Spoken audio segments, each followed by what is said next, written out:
So, with Ireland winning the rugby today against Wales, it's a great opportunity for some PR for some of our treacherous politicians, one of which being the drip himself, Simon T-Boy Harris, the Taoiseach. He's come crawling out of the woodwork from under whatever rock he was hiding under today to congratulate the Irish rugby team. Well, fair enough, but does he really give a damn, or does he just use it for a little bit of political point scoring? Well, after he took to social media with this, the backlash was quite spectacular. His comment section on Twitter was completely flooded with people calling him out for the treacherous rat that he is. So, Saturday night, nobody's been stabbed in Ireland over the last few days, which is quite surprising. So for us on the crime knife front, it's a quiet day today, but we're glad for that. It means there's nobody's been injured or hurt by nutters.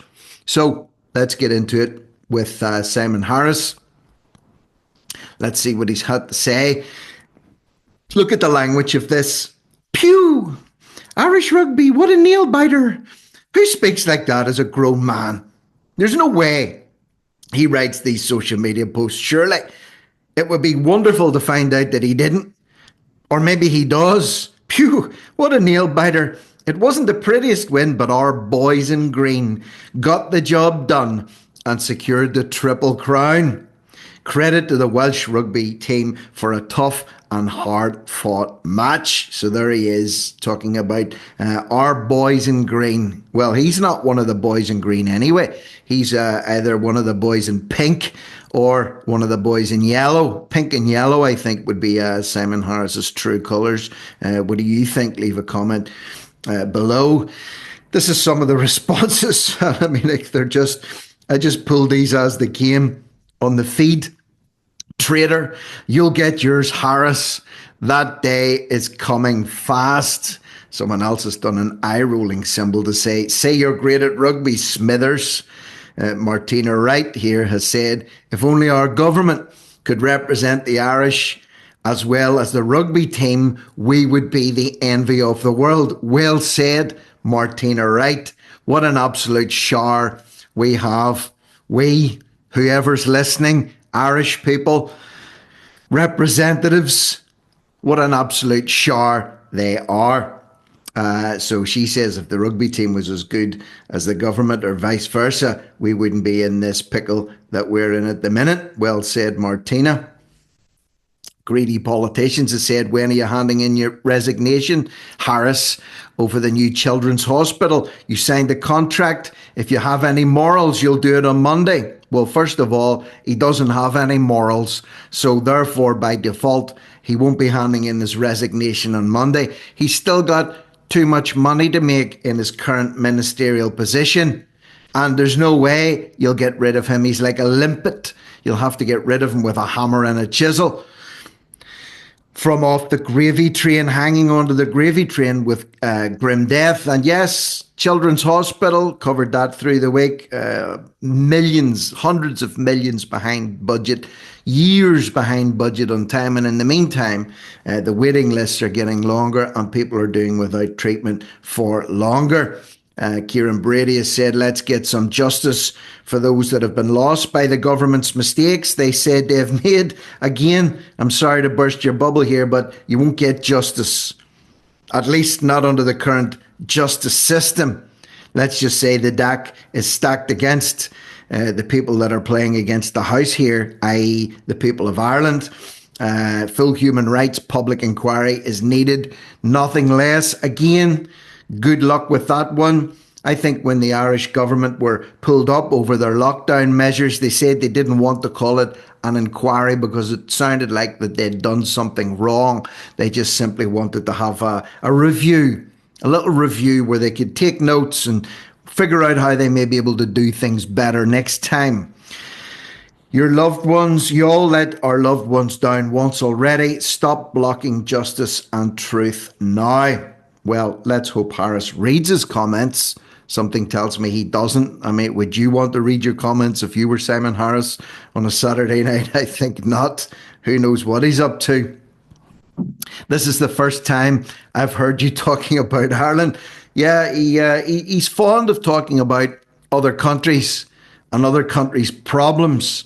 But when push comes to shove, for example, apart from saying it's horrible, it's terrible, it's awful, when it comes to the odd knife crime incident that he bothers to comment on, you won't get much out of him.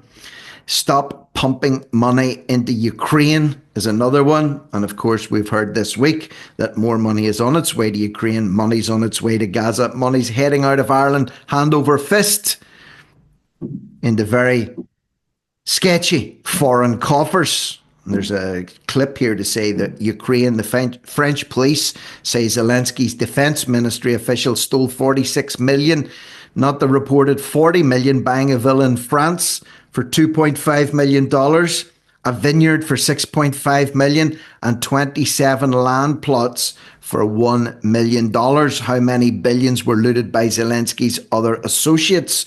That's a question. Allegedly, of course.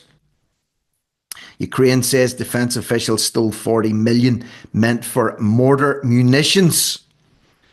Well, when these people get into power, or these people are put into power, they don't go quietly. That's a fact, no matter where they are in the world. Shut up, you idiot, is another comment levelled at Harris. Europe is at war, Simon. Concentrate. For a fun visit, a friendly European neighbour's military. Ask how you're not an ally, exercise, and after that get yourself over to the Curragh and ask the lads there to do something with tanks and stuff and anti-aircraft wizardry like that. That's a bit of a word salad, effectively, but I take the first point on board. Europe is at war. Concentrate. Never mind Europe being at war. There's a war going on in Ireland at the minute. Ireland's being invaded at the minute. Ireland's being overrun at the minute. People are being displaced from accommodation, displaced from schools, displaced from hospitals, displaced from housing. There's more than one war going on in Europe. Here's another clip down below that. It's a still taken, actually, from a protest that was going on today. I think Philip Dwyer was down covering that at Rosslare, protesting against mass migration in Ireland. The Fighting Irish are back. Follow us for video updates and sharing. If you don't know Philip Dwyer or follow him, check out his Twitter page. He's very active on that platform and social media. My account is strangled over there, so I just hop on and off it for the occasional update. So yes, go and check out what Philip's been up to. You're not the prettiest and you've got nothing done. Hashtag end as T-boy. Yes, someone else has said, piss off, Gimp. No one wants to hear from you. Tell it like it is. Tell it like it is. Fancy getting your hands dirty and sorting out the effing housing system. Rugby seems to be the first thing in your mind, but not the people of Ireland. You, my friend, is a bollocks. So I'm taking Jerry won't be voting for Simon Harris at the next election. Brian Keegan calls him a Hamas lover. Here is a real nail biter on how this government is destroying Ireland for the World Economic Forum and George Soros. So there's not a lot of people, I think you would agree, would be standing in line with Harris. It seems to be the rugby's going right over their head. The result doesn't really matter. They're more interested in getting tore into end as T-boy. What a comment, hashtag end as T-boy. What's Harris been up to this week? Believe it or not, he's actually been representing Ireland at the G20. Look at him. Just look at him standing there like Frank Spencer. If you've ever seen, some mothers do have him. This is the Frank Spencer of Irish politics, the Michael Crawford of Irish politics. This is a picture he has taken with Melanie Joly. She is the French Foreign Affairs Minister. Canada and Ireland continue to strengthen our partnership on key global issues. What partnership? What partnership? The only partnership Canada has potentially with Ireland is Trump could be looking to take both over, turn them into the 51st and the 52nd states of the US accordingly. And I joke, of course, but then again, nothing's impossible these days.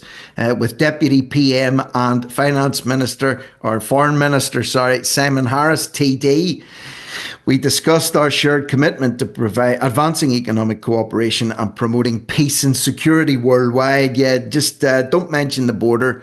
Don't mention migrants flooding into Ireland, stabbing and killing Irish citizens and each other. Don't mention that. But anyway, you have a good talk. Look at them both sitting there smiling like the cats that got the cream. And lastly, if you're not aware of this one or not, here's Harris shaking hands with the South African president, a man by the name of Cyril Ramaphosa.